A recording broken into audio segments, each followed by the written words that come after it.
1절에서 19절 말씀까지, 창세기 22장 1절에서 19절 말씀까지,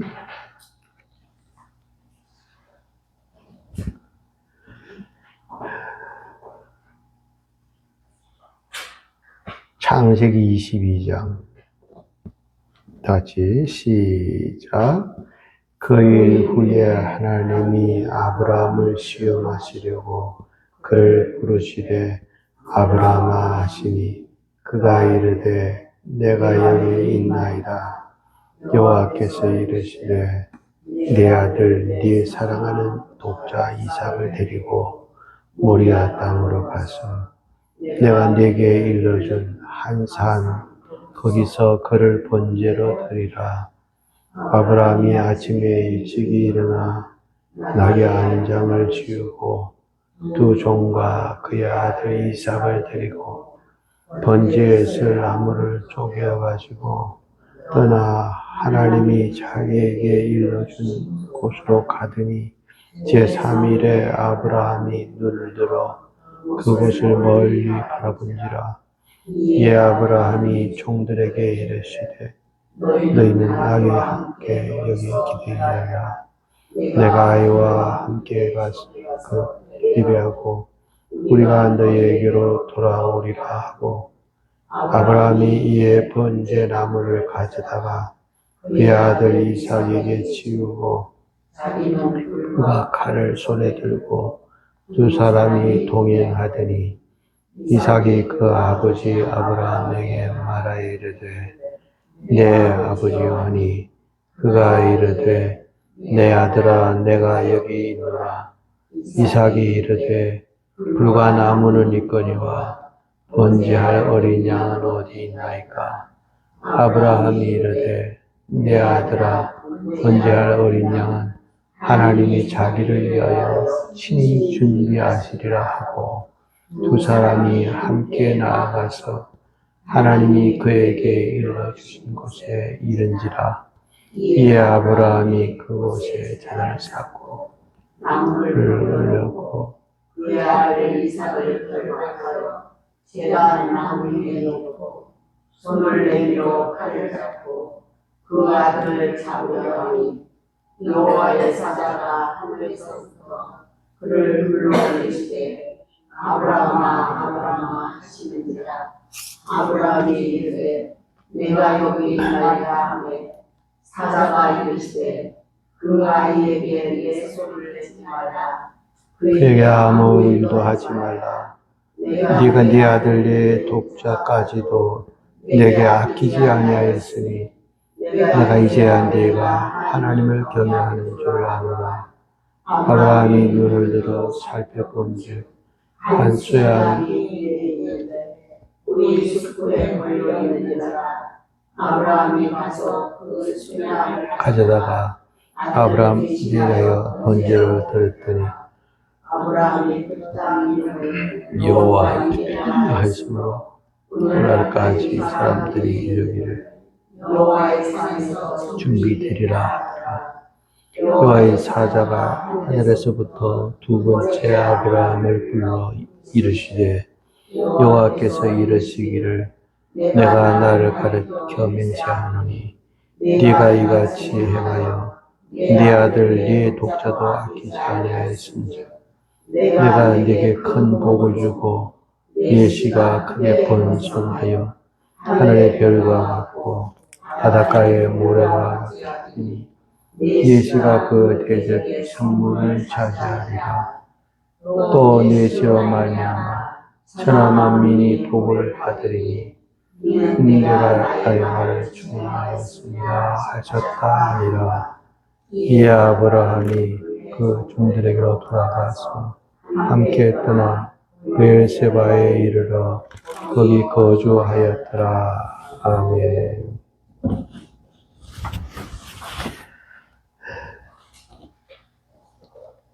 오늘 창세기 22장 1절에서 19절까지 있는 말씀 가지고 모리아산 제단 이런 제목으로 두 번째 말씀을 드리겠습니다. 이 하나님이 제사를 지난주에 말씀드린 대로 많이 받으셨는데 자기 마음대로 자기가 원하는 곳에다가 제사를 많이 드렸지만 이 모리아산 제단만큼은 하나님이 요청을 하시고 또 이리로 가라 하고 하나님 지시도 하시고 하나님이 다 인도하셨다. 이것 보게 되면 그래서 모리아산 제단은 이런 특별한 제단이었기 때문에 아주 우리에게는 오늘날 큰 뜻을 가지고 있다 하는 겁니다. 그래서 우리 교회도 하나님이 지시하시고 하나님이 요청하신 대로 우리 교회도 이 모리아산 제단과 같은 그런 교회가 되면 참 좋겠다. 그래서 하나님이 기뻐 받으시고 또 하나님이 원하시는 그런 제단이 되면 참 좋겠다 이런 생각이 들어서 모리아산 제단 모리아산 제단은 첫째는 뭐라고요? 무슨 제사? 준비된 제사가 있었다 하는 겁니다. 준비된 제사를 드렸다. 근데 준비는 세 사람이 준비했는데 첫째로는 하나님이 준비하셨어요. 하나님 뭘 준비하셨습니까? 땅을 준비하셨고 또 하나는 뭐? 양을 준비하셨다. 그 다음에 두 번째로는 누가 준비했어요? 이삭이 준비했다. 이삭은 뭘 준비했습니까? 장작을 준비했다. 그래서 자기가 타서 죽을 그 장작을 자기가 메고 모리아산까지 올라가는 그 모습은 예수님께서 어린 양으로 오신 예수님께서 이삭을 그래서 예수님으로 상징을 많이 하잖아요. 예수님께서 자기가 죽을 나무 십자가를 지고 골고다 언덕에 올라가셨다는 거예요. 그 다음에 세 번째로는 누가 준비했어요? 아브라함. 아브라함이 두 가지 준비를 했는데 첫째로는 뭐라고요? 불과 칼을 준비했다. 그래서 하나님의 제단에는 불이 붙어야 된다. 아무리 제물을 쌓아놨다 할지라도 불이 없다 하게 되면 불을 붙이지 않으면 그 제물은 아무 쓸모가 없는 거가 되는 거 아닙니까? 마찬가지로 우리가 이렇게 막 교회라고 하는 간판을 붙이고 여러 조직과 기구들을 만들어 놨다 할지라도 우리 불이 붙어야 돼요. 그래서 성령의 불이 우리에게 붙어야 이 불을 통해서 교회는 부흥하고 하나님은 그 불을 보고 하나님은 그렇게 기뻐하신다. 그 불은 뭘 가르친다고요? 성령의 불. 그래서 성령을 자꾸 타고 내려가야 돼요. 그 다음에 두 번째는 뭘 준비했다고요? 칼을 준비했다. 칼은 뭐예요? 죽이는 거예요. 죽이는. 그래서 이 칼은 성경에 뭘 가르치느냐? 성령의 금, 곧 하나님의 말씀을 가지라. 우리 성도들은 하나님의 말씀이 우리 마음속에 자리 잡아야 된다 하는 거예요.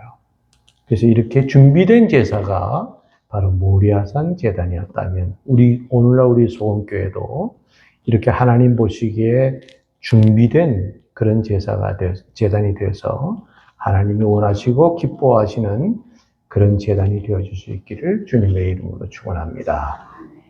두 번째는 뭐냐 하면 믿음의 제사. 따라서 믿음의 제사.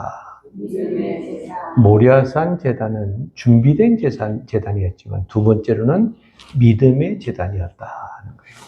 그래서 이 믿음이 있는 제단이라야지 믿음이 없는 그런 제단이 되면 안 된다. 자, 그러면 이 무슨 믿음을 가르치고 있느냐 하게 되면 네 가지 믿음을 제가 말씀을 드릴 건데 첫째로는 뭐냐면 결박되는 믿음입니다. 따라서 결박되는 믿음. 이것은 한번 성경을 조금 보면서 9절 말씀 한번 보세요. 하나님이 그에게 일러준 곳에 이른지라. 이에 아브라함이 그곳에 제단을 쌓고 나무를 벌려놓고 그의 아들 이삭을 어떻게 하여?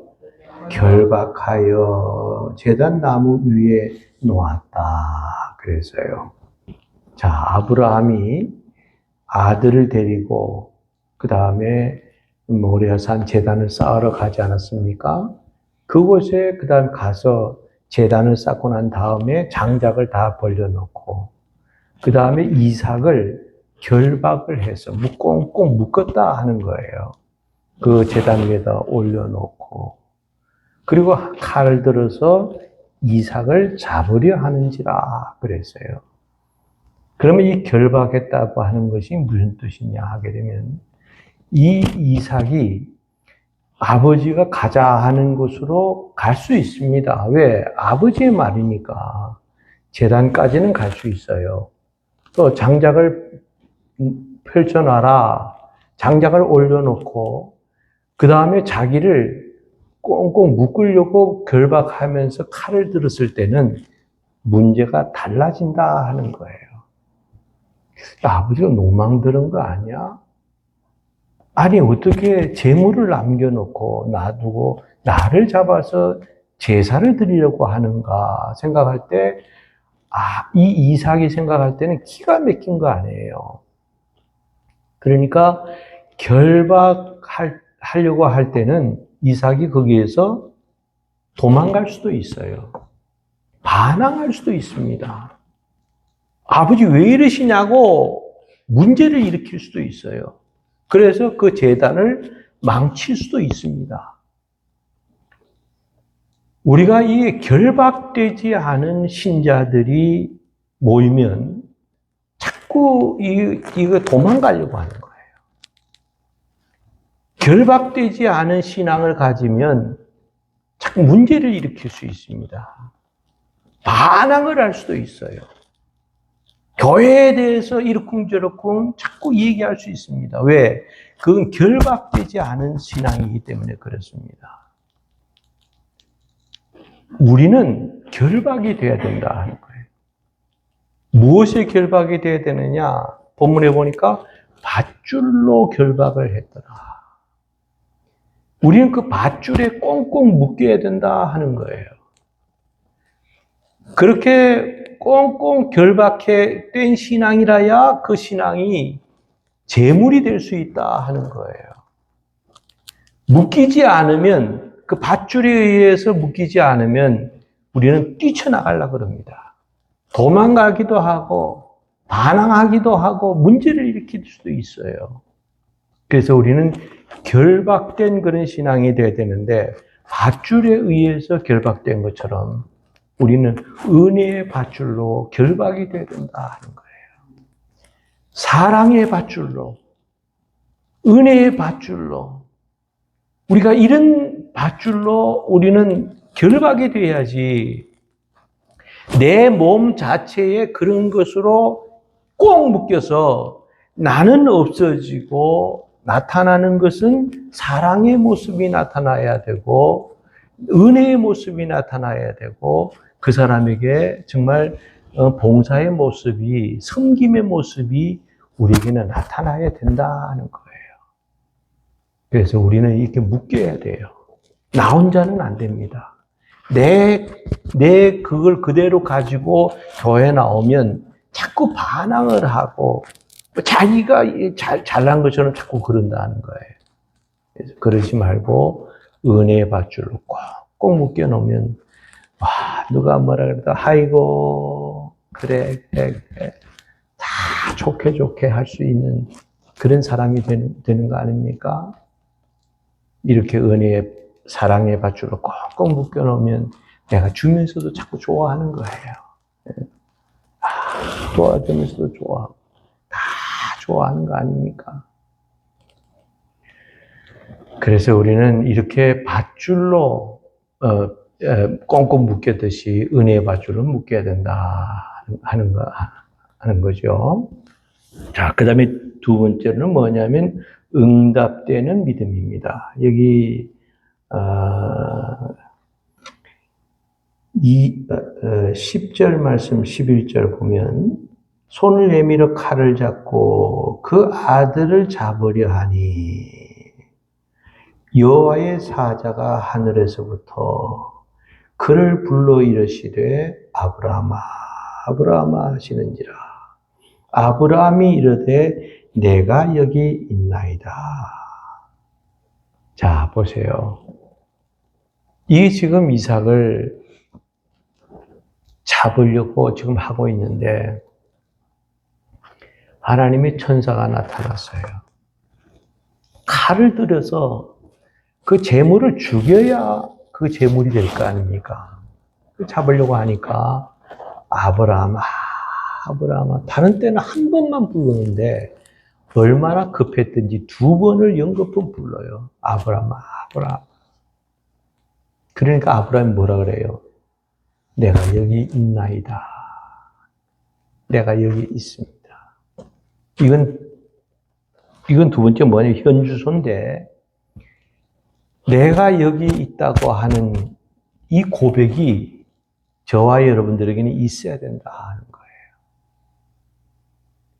교회 안에서만 내가 여기 있나이다 하나님, 나 좀 봐주세요. 그게 아니라 여러분이 가는 곳곳마다 발자국마다 여러분들이 내가 여기 있습니다 하고 고백할 수 있어야 된다.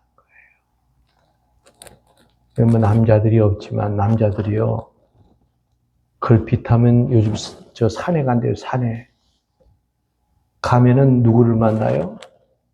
커피 한잔 하실래요? 그러면서 한대요. 그럼 커피 한 잔만 하고 말아요? 만나서 대화하려 이렇게 하다가 갑시다. 여기 2만 원만 주세요. 2만 원이면 돼요. 2만 원이 요즘은 싸졌어요. 그래가지고 쫓아가면 돼요, 안 돼요? 하나님이 그때 너 어디 있느냐? 내가 여기 있나이다 할 수 있습니까? 종로 3가의 남자들 절대 가면 안 돼. 종로 3가는요, 그 지나가면 그냥 전철을 지나가 버려요. 내리자 그러지 말고. 거기 가면 또 바글바글하게 있다니까. 뭐가 있는지도 몰라, 지금 나이 드신 분들은. 그러니까 그렇게 하면 안 돼. 내가 여기 있나이다. 내 주소를, 내 현 주소를 언제나 밝힐 수 있어야 된다는 거예요.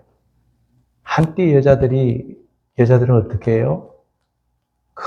남편이 힘들게 돈 벌어주면은 그 돈 가지고 술집에 가서 술을 마시고, 여자들이 또 조금만 마시면 취하잖아. 그러나 뭐 춤바람 나가지고 어쩌고 제비 쫓아가다가 그 집안 풍비박산되는 그런 집안들 좀 많았어요. 그러지. 내가 여기 있나이다.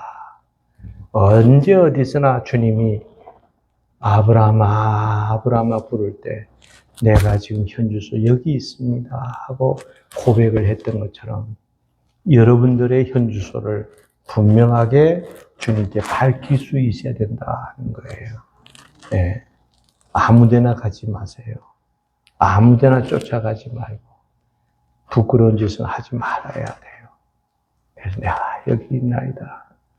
내 좀 손에 놔도 아이고 하나님 내가 여기 있습니다. 나는 저들을 쫓아가지 않았습니다.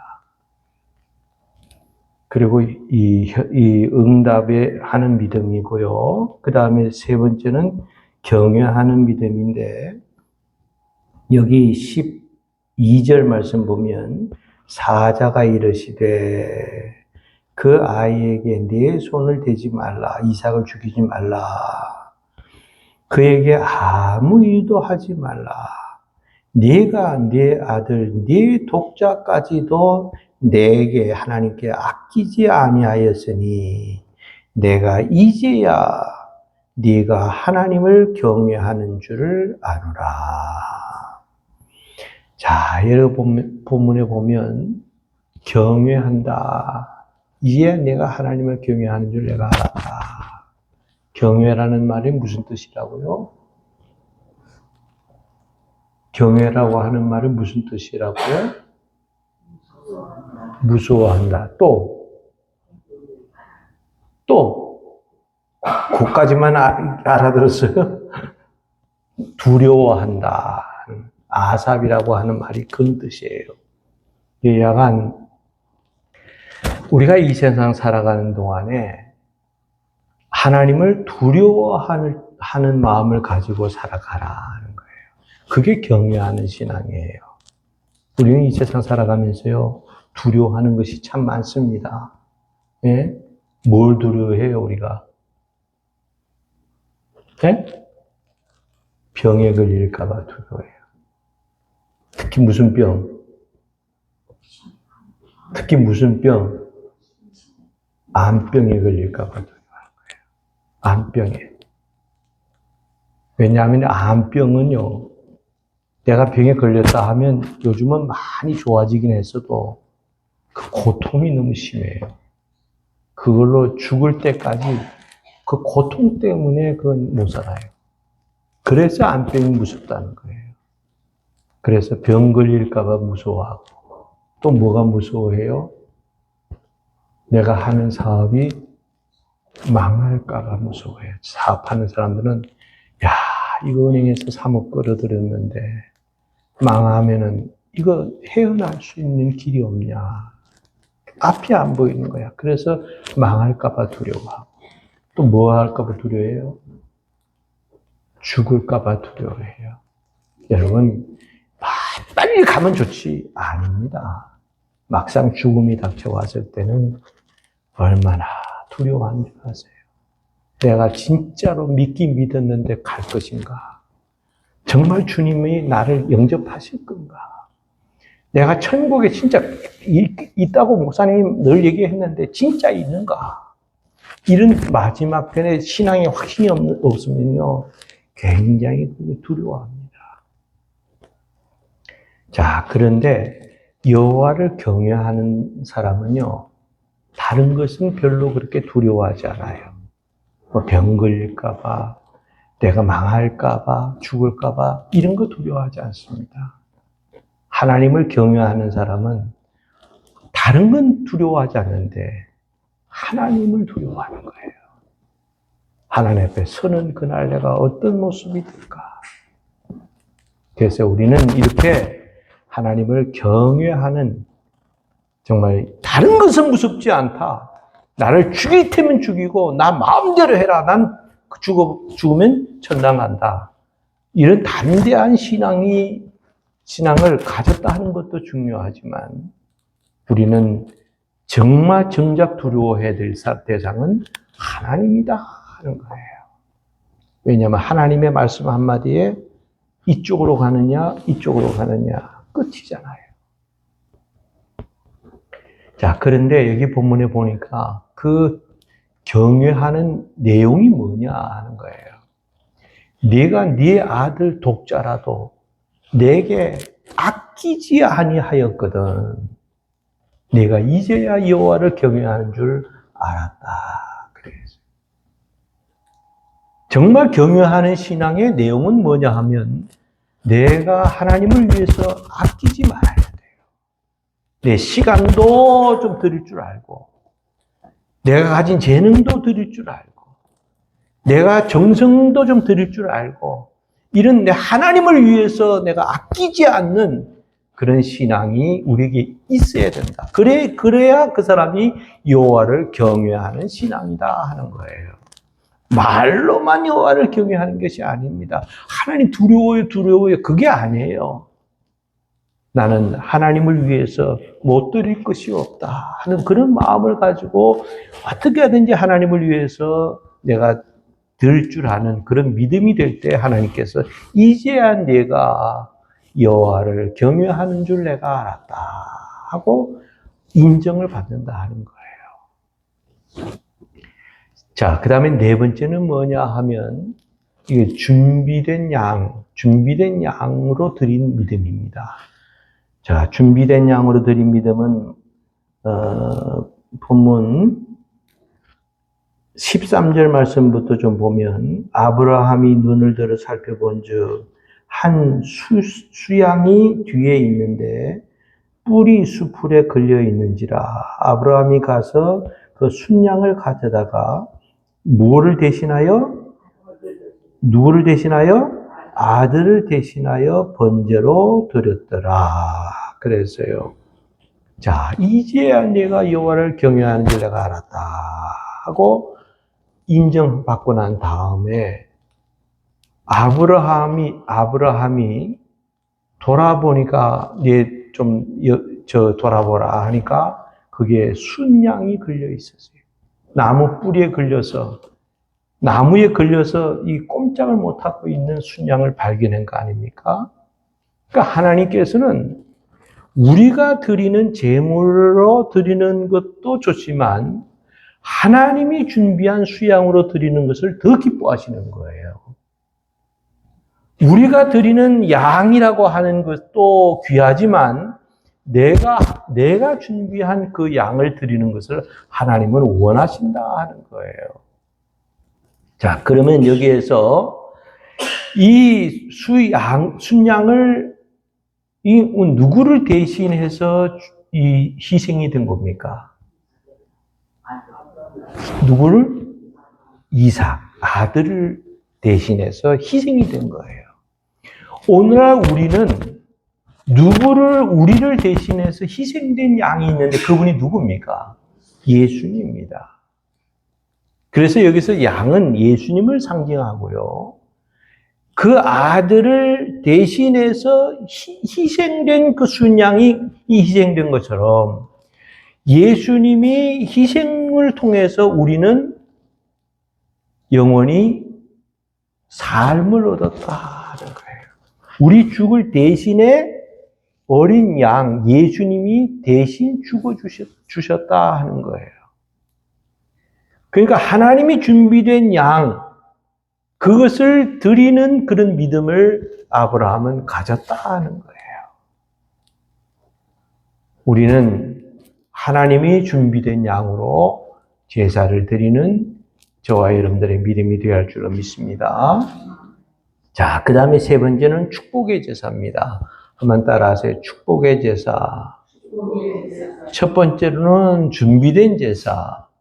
두 번째로는 믿음의 제사. 세 번째로는 축복의 제사.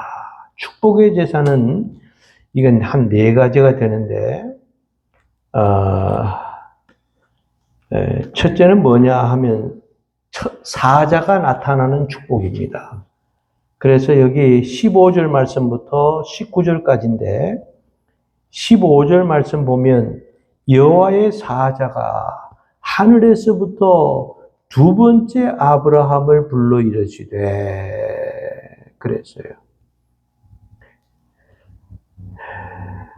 여호와께서 이르시기를 내가 나를 가리켜 맹세하노니 네가 이같이 행하여 네 아들 네 독자도 아끼지 아니하였다 그랬어요.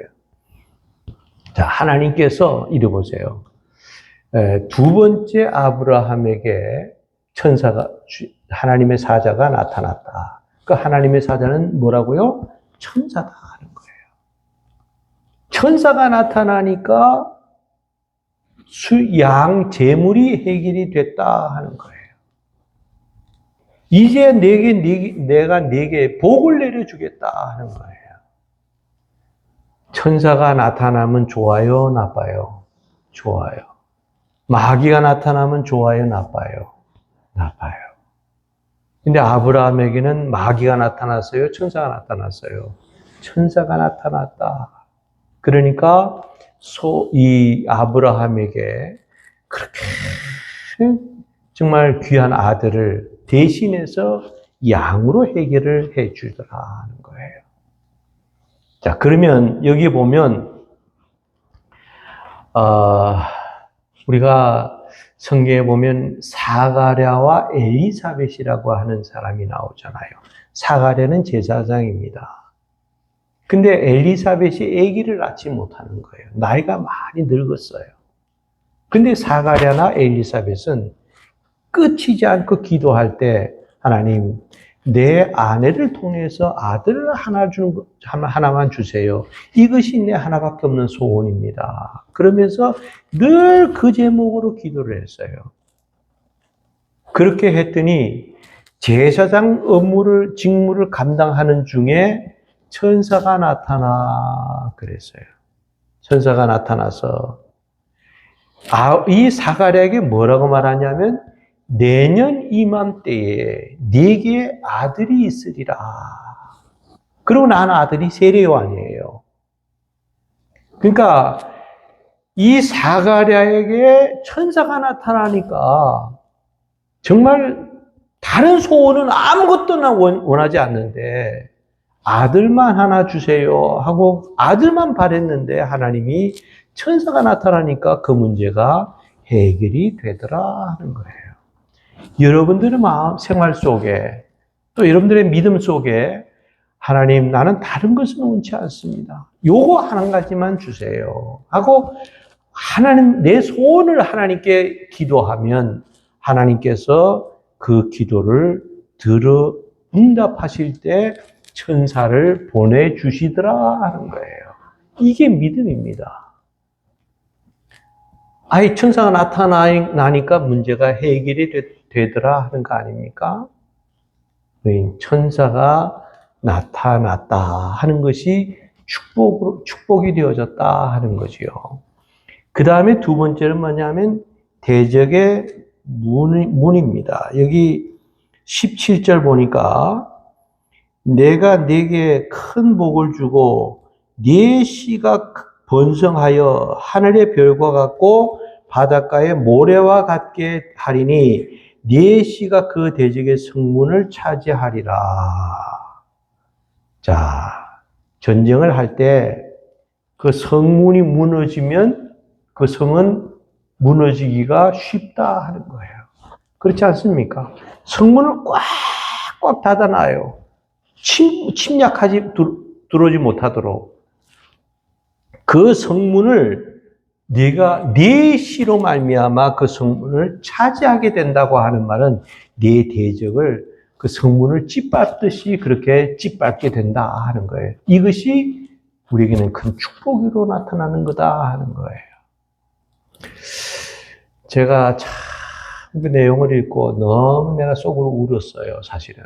그게 뭐냐 하면 이제 60이 채 안 된 아주머니 한 분이 이분이 정말 공부도 제대로 못하고 너무너무 가난하고 혼자 살아갈 수 있는 힘이 안 되는 거예요. 그러니까 어느 집에 후처로 들어갔어요. 첩으로 들어갔어요. 그러니까 밥은 먹여주고 하는데 아들을 하나 낳았는데 그 아들이 그 후처네 집에서 가진 멸시를 받으면서 그 본처에게 많은 괴로움을 받았어요. 그러다가 그 남편이지. 그러니까 본처의 남편.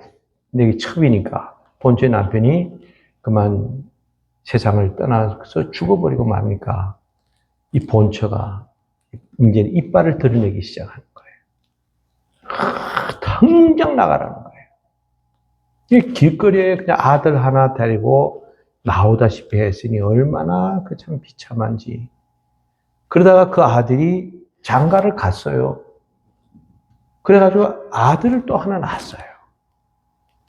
근데 그 아들이 벌써 이제 한 2살 됐는데 그만 그 아들이 폐결핵이 걸려서 그 아들이 그만 죽어버렸어요. 그러니까 자기에게 손자가 하나 있는 거예요. 자, 그러니까 그 며느리가 있다가 이제는 시어머니를 모시고 내가 그 2살 난 아들을 키우려고 생각하니까 도저히 안 되겠다 해가지고 도망가 버렸어요. 어디로 간지도 몰라. 흔적도 없이 사라져 버렸어요. 그러니까 이 시어머니가 그 아기를, 손자 하나를 데리고 그 애를 2살 때부터 뭐 할 줄 아는 게 아무도 것도 없으니까 여기 가서 뭐 얻어먹고 저기 가서 얻어먹고 하루 이틀이지 조금 돈 벌고 애 때문에 돈을 벌 수 있는 환경도 안 되는 거야. 할 줄 아는 것도 없고. 그래서 그렇게 고생 하다가 4살까지 키웠는데 아이가 자꾸 아프니까 병원에 가보니까 결핵성 늑막염이 걸려버렸어요. 그러니까 그 개의 아들이 아버지가 그 폐결핵으로 죽으니까 그것이 옳맞는지 그만 그 아이도 2년 만에 이제 세상을 떠날 위치가 된 거예요. 돈이 있어야 병원에 가지요. 조그만 병원에 가면은 이거 큰 병원에 갈 때 병이라고. 큰 병원에 가면은 돈부터 내라는 거예요. 그러니까 이 애는 죽어가지. 이 시어머니, 그 어머니가 그 아이를 잡고 어떻게 하면 이 아이만은 살려야 되겠다고 말이야. 남편 죽었지. 자기 하나밖에 없는 아들 죽었지. 마지막 며느리 도망가 버렸지. 손자가 하나 남았는데 이 손자까지 죽으면 어떡하냐는 거예요. 그 아이를 살리려고 하니까 돈이 없어서 병원도 못 가는 거야. 사람들에게 막 우리 애 좀 어떻게 살 길이 없냐. 결핵 늑막염이 걸려서 이거 죽어가는데 놔두면 그냥 죽는다 그럽니다. 이거 어떻게 살 길이 없느냐 하니까 소문에 사람들이 그거 보고알을 먹으면 낫는데 그러더래요. 보고알이 독하잖아요. 그 보고알을 먹어야 낫는데 이 여자가 도봉동에서 살다가 거기에서 보고를 사려고 쫓아다니는데 시장에는 잘 없어요. 보고는 잘 안 팔잖아요. 그래가지고 그걸 보고 요리라는 특별한 자격증을 가진 사람이라야 손을 댈 수 있는 거 아닙니까? 그래가지고 보고가 없어요. 근데 용케 안양 어디 시장인가 바닷가인가 뭐 어디 어둠에 가면은 보고를 팔더라. 그런 소리가 들고 막 그 애를 들쳐오고 갔어요. 보고를 3마리를 사가지고 왔습니다. 그래가지고 그 보고를 해가지고 보고 알을 날그릇 먹으면 또 잘못될까봐 그걸 끓여가서 그걸 해서 먹였어요. 먹자마자 죽어버렸어요. 그 안에. 먹자마자 죽어버렸어요. 보고 알은요, 10명 먹으면 10명 다 죽습니다. 100명 먹으면 100명 다 죽어요. 근데 어쩌자고 그 보고알을 먹이는 거예요. 그 여자가, 그러니까 사람들이 그 소문에 그것을 듣고 그 먹이려고 하다가 죽은 거예요. 그러니까 경찰서에서 이거는 고의로 죽었든지 모르고 죽었든지 죽였다 이거야. 그리고 내 자식이든지 남이든지 사람을 죽였다 이거예요. 그래가지고 유치장에 들어가 버리고 말았다 하는 거예요. 제가 그걸 보면서 이 여자에게 원수가 뭐였겠느냐 하는 거예요. 그는 배우지 못했다고 하는 무식이 그 사람에게는 원수였어요. 아니, 보고를 먹으면 죽는다는 걸 왜 모릅니까? 그 정도로 아무것도 모르고 내 손자를 살리기 위해서 그렇게 하다가 결국은 그 손자까지 죽이고 말았다는 거예요. 두 번째 원수는 뭐냐? 가난이라고 하는 게 원수였어요. 돈만 있었으면 병원에 가서 제대로 치료를 받으면 나을 수도 있는 병인데 요즘 같은 의술에 못 나을 게 뭐가 있습니까? 근데 이게 너무 가난하니까 병원은 가까이 가지도 못하는 거야. 세 번째 이 여자에게 원수가 뭡니까? 이 질병이라고 하는 게, 병이라고 하는 게 원수였어요. 네 번째 원수는 뭐냐? 사망이라고 하는 게 원수였어요. 여러분, 대적의 문을 짓밟고 그것을 네가 승리를 하겠다 하고 하나님이 그 아브라함에게 네 씨를 통해서 앞으로 이런 민족이 되어지게 하겠다고 하나님이 축복해 주셨다고 하는 거 아닙니까? 우리는 원수는 짓밟아야 돼요. 원수에는 대적해야 돼요. 우리가 원수에게 져서 마귀가 좋아하는 대로, 마귀가 시키는 대로, 마귀가 기뻐하는 대로 움직여서 가면 절대로 안 된다 하는 거예요. 그건 우리 육신이 문제가 아니라 영혼을 망치는 일이기 때문에 우리는 분명하게 대적은 싸워서 악한 자를 대적해서라도 이 마귀를 대적하라.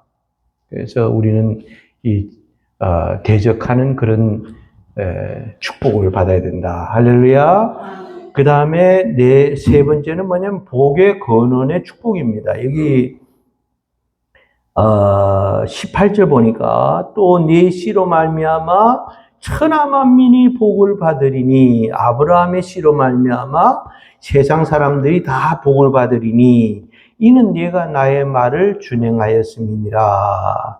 내 말을 잘 순종하고 준행했기 때문에 아들을 바치라 하면 아들을 바치겠다 하고 드렸기 때문에 하나님께서 네가 천하 만민이 받는 복, 너를 통해서 복을 받겠다 하는 거예요. 이번에 제가 강원도를 좀 다녀왔어요. 강원도 그 설악산 좀 올라가 흔들바위 같은 거 있잖아요. 울산바위가 그 위에 있고 아래쪽에는 폭포가 있고 그 올라가기만 해도요. 참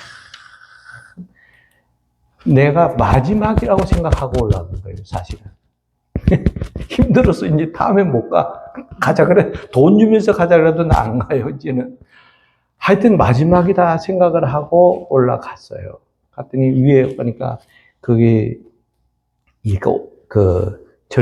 절 같은 것들 좀 있는데 물이 이렇게 있고 흐르는 그 물들이 보니까 그 물은요, 먹어도 또 물이 찬대요. 먹어도 또 차고, 먹어도 또 차고. 아무리 많은 사람들이 와서 먹어도 그 물은 계속 차는 거야. 그걸 한마디로 말해서 샘물과 같은 거 아닙니까? 너도 먹고 나도 먹고. 먹어도 전혀 줄어들지 않아요.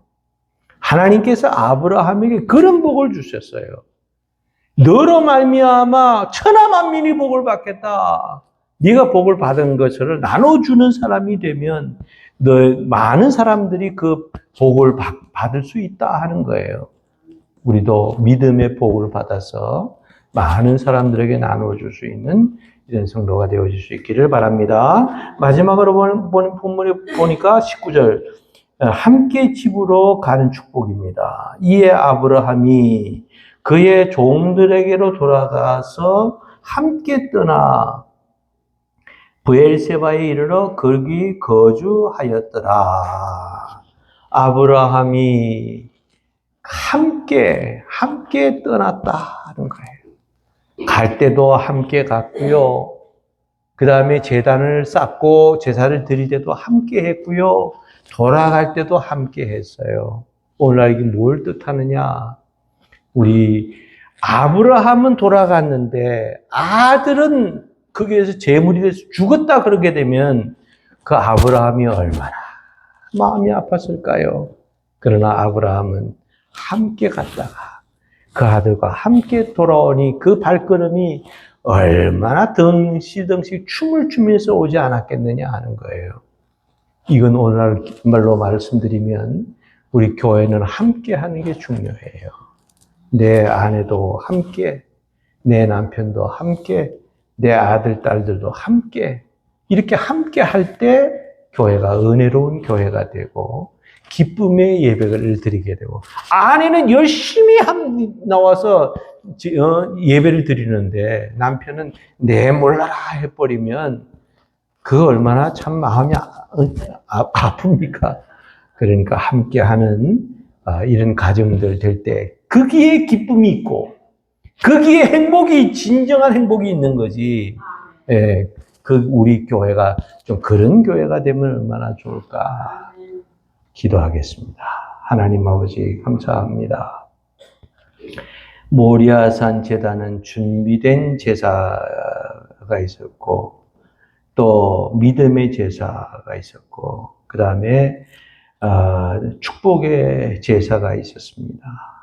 우리 소금교회도 바로 이런 준비가 잘 되어 있는 하나님이 우리 교회를 통해서 받으시고자 하는 그 준비된 예배를 드릴 줄 아는 성도들 되게 해 주옵시고 또 예배를 드렸다 하면 믿음이 가득 찬 믿음으로 꽉 찬 그런 예배를 드릴 수 있는 성도들 되게 해 주옵시고, 그리고 우리는 정말 축복의 이 제사가를 통해서 주님이 기쁘시게 받았던 것처럼 우리도 예배를 드리고 축복받는 이런 성도의 삶을 살게 해 주옵소서. 예수님의 이름으로 기도하옵나이다. 아멘.